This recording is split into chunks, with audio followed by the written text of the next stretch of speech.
Ada ironi yang terlalu pahit untuk dibantah. Bahkan, yang jatuh kadang masih punya batas.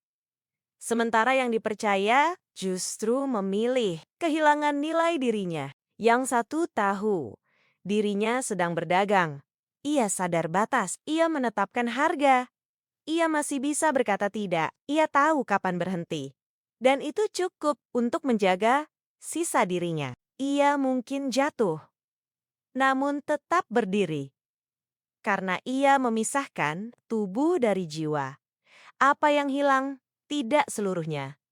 Ia serokan ke tangan yang salah. Namun Limbuk berbeda. Limbuk tidak berdagang. Limbuk tidak menetapkan batas. Limbuk tidak memegang arah. Limbuk hanya menunggu, lalu datang. Setiap kali dipanggil oleh kehampaan yang sama, Limbuk tidak memilih waktu.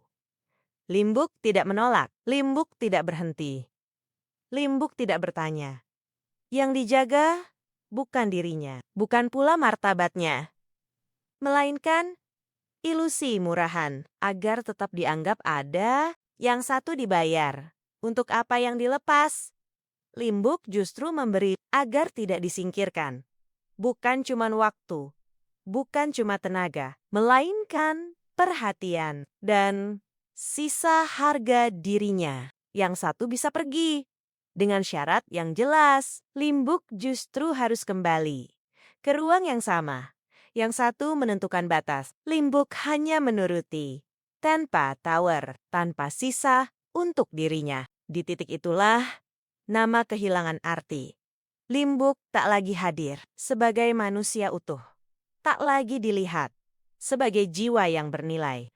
Hanya fungsi yang dipakai lalu ditinggal. Yang satu tahu bahwa itu dosa.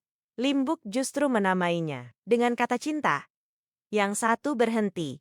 Sebelum habis, Limbuk terus melangkah hingga dirinya sendiri lenyap. Dan di sanalah perbedaan paling sunyi. Bukan pada jatuhnya, bukan pada lukanya, melainkan pada pilihan untuk tetap tinggal di dalam kehinaan tanpa ingin keluar. Martabat tidak hilang.